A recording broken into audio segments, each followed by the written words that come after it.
aso, nakita ng nanay niya, atake, ano mo, gusto niyang talagang tumuklaw pa talaga sa maliit na aso. Kawawa itong mga maliit na aso, grabe.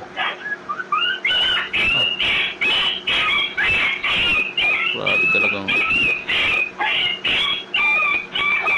malaban yung kobra, kawawa itong maliit na aso, yung mga anak niya.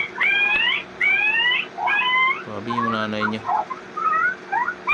Diyos buhay.